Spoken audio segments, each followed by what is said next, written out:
Bonjour à toutes et à tous. Aujourd'hui, je vais faire l'explication linéaire d'un texte qui tombera pour le baccalauréat de français, en tout cas si le professeur l'a choisi, euh, qui est connecté à l'œuvre d'Olympe de Gouges, la Déclaration des droits de la femme et de la citoyenne.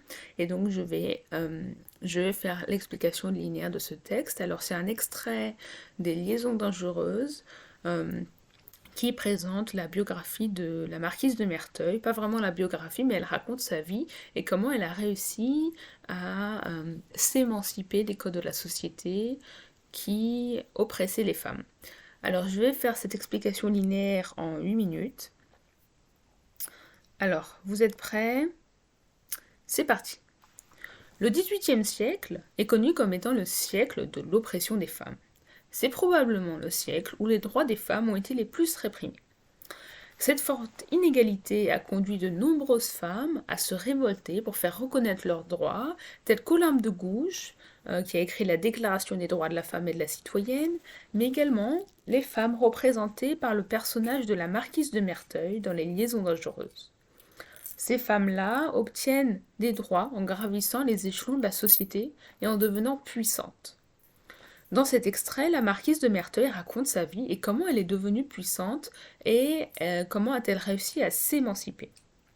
Nous pouvons donc nous demander quel portrait la marquise de Merteuil dresse-t-elle d'elle-même dans cet extrait. Nous verrons tout d'abord, dans un premier temps, la lucidité adolescente, que malgré son adolescente, la marquise de Merteuil était déjà émancipée et voulait déjà s'émanciper. Nous verrons ensuite comment elle a réussi à se dissimuler, à cacher ses émotions pour devenir puissante. Et enfin, nous verrons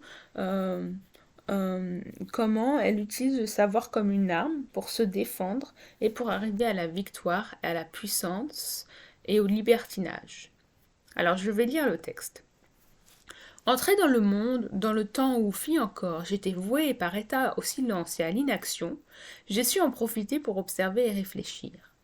Tandis qu'on me croyait étourdie ou distraite, écoutant peu à la vérité les discours qu'on s'empressait de me tenir, je recueillais avec soin ceux qu'on cherchait à me cacher. Cette utile curiosité en servant à m'instruire m'apprit encore à dissimuler. Forcée souvent de cacher les objets de mon attention aux yeux qui m'entouraient, j'essayais de guider les miens à mon gré. J'obtins dès lors de prendre à volonté ce regard distrait que depuis vous avez loué si souvent. Encouragée par ce premier succès, je tâchais de régler de même les divers mouvements de ma figure. Ressentais-je quelque chagrin, je m'étudiais à prendre l'air de la sécurité, même celui de la joie. J'ai porté le zèle jusqu'à me causer des douleurs volontaires pour chercher pendant ce temps l'expression du plaisir. Je me suis travaillé avec le même soin et plus de peine pour réprimer les symptômes d'une joie inattendue. C'est ainsi que je su prendre sur ma physionomie cette puissance dont je vous ai vu quelquefois si étonné. J'étais bien jeune encore et presque sans intérêt, mais je n'avais à moi que ma pensée, et je m'indignais qu'on pût me la ravir ou me la surprendre contre ma volonté. Munie de ces premières armes, j'en essayai l'usage. Non contente de ne plus me laisser pénétrer, je m'amusais à me montrer sous des formes différentes. Sur de mes gestes, j'observais mes discours. Je réglais les uns et les autres, suivant les circonstances, ou même seulement suivant mes fantaisies. Dès ce moment, ma façon de penser fut pour moi seule, et je ne montrai plus que celle qu'il m'était utile de laisser voir. Alors, dans un premier temps, on voit que la marquise de Merteuil montre, quand elle était adolescente, qu'elle déjà, ce qu'elle chérissait le plus, c'était sa pensée, c'était pour elle un moyen d'émancipation. Tout d'abord, on voit la présence de la première personne du singulier tout au long de l'extrait, qui montre que c'est un roman épistolaire, donc un échange de lettres, et que là, la marquise fait la narration de sa vie. On voit la différence entre comment la marquise est perçue par la société et comment elle agit déjà adolescente. Donc tout d'abord, la marquise est perçue négativement par la société. Entrer dans le monde, c'est une métaphore qui désigne le fait d'entrer dans la société et le fait, vraiment, le monde, ça signifie surtout se marier. Donc là, quand elle parle de ça, c'est plutôt qu'elle dit elle est entrée dans ce monde pour être mariée. Fille encore, fille, ça fait référence à une femme qui n'est pas encore mariée, donc une adolescente, une jeune demoiselle, qui est bonne à marier. On voit les adjectifs négatifs, péjoratifs qui décrivent cette femme, donc étourdie et distraite.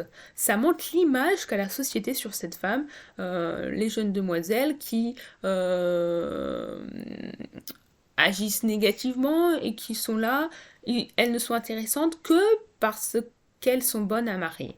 On voit également que la société essaie de contrôler son comportement de quand elle était adolescente, et cela par les verbes au passif. On me croyait, j'étais vouée, on s'empressait, on cherchait. Le verbe on, ça désigne la société. Donc soit le verbe au passif j'étais vouée, soit les verbes dont l'action était et la société. Donc c'est la société qui essaie de la contrôler, de la tenir immobile, de l'empêcher de se développer, de s'épanouir, parce que la société ne l'aime pas et veut la contrôler. On voit les verbes qui désignent l'inaction, le fait qu'elle reste cachée, donc le fait de la tenir, donc elle ne fait rien, le fait qu'elle est cachée, donc quand elle est cachée également, on suppose qu'elle est immobile. Mais on voit que cette image négative de la société d'une fille qui est intéressante que parce qu'elle va se marier ou on veut qu'elle se marie et on réprime ses talents, on voit que la marquise agit différemment face à cette société. Elle, cela se voit déjà par le parallélisme entre le fait d'être vouée à l'état de silence et le fait qu'elle a su en profiter pour observer et réfléchir. Ça montre le rapprochement entre les deux éléments, les deux propositions. Ça montre comment elle agit différemment par rapport à la société. On voit les verbes à l'infinitif qui montrent ses actions, observer, réfléchir. Donc elle est dans le silence, mais on voit déjà qu'elle observe et que cette observation, ça lui permet de mieux comprendre la société, et d'une certaine manière de s'émanciper en comprenant plus de choses. On voit la locution conjonctive tandis que qui marque l'opposition entre comment la société la perçoit et elle ce qui fait face à cela. Elle recueillait avec soin les vérités, les discours qu'on essaye de cacher. Donc elle observe la société, on voit sa lucidité adolescente.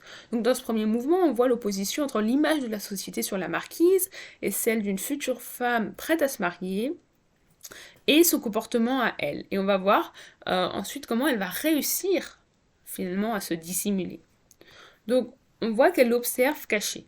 Utile curiosité, la curiosité dans les idéaux chrétiens c'est quelque chose de péjoratif, mais pour elle c'est soit une qualité, mais en tout cas c'est un outil qu'elle utilise à son profit.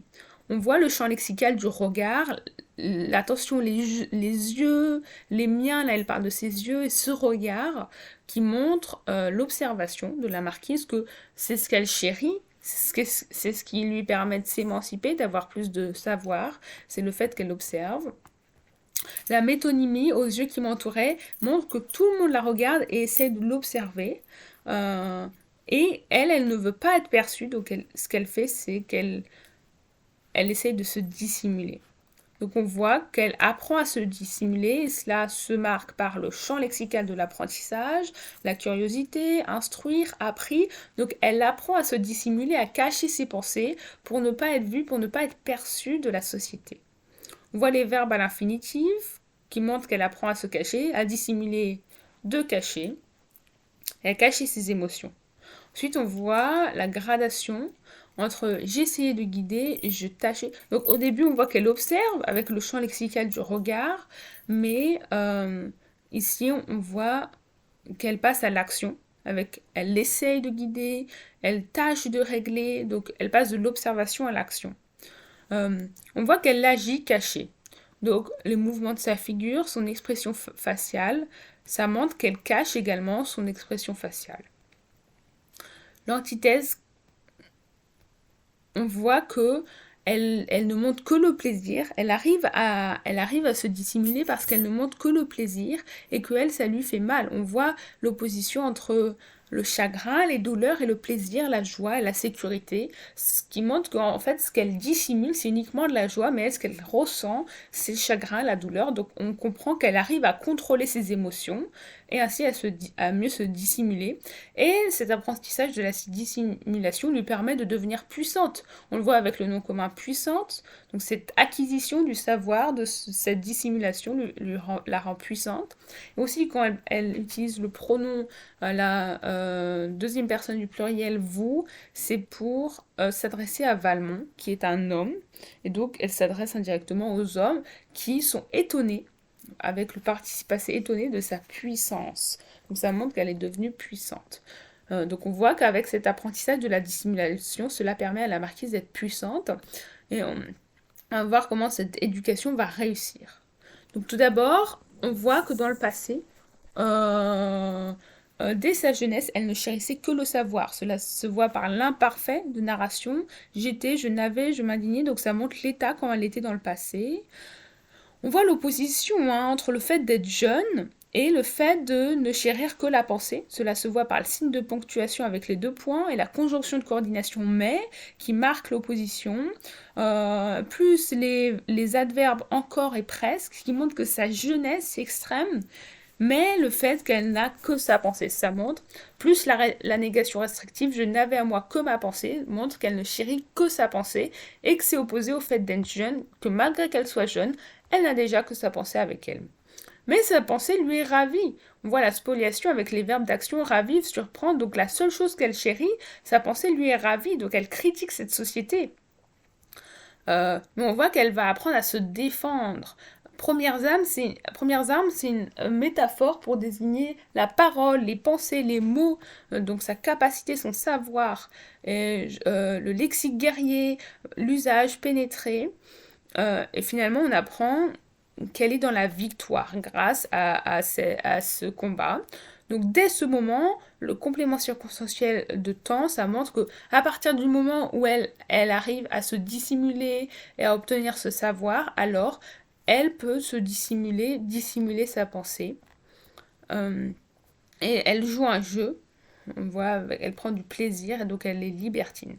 Donc en conclusion, dans cet extrait, on apprend comment la marquise de Merteuil a réussi à s'émanciper de la société en dissimulant sa pensée, en chérissant le savoir, la connaissance et ainsi en devenant libertine. D'autres femmes se sont battues pour faire entendre leurs droits, telles que Éléonore d'Aquitaine, femme très puissante du XIIe siècle, qui a joué un rôle majeur pendant la guerre de Cent Ans.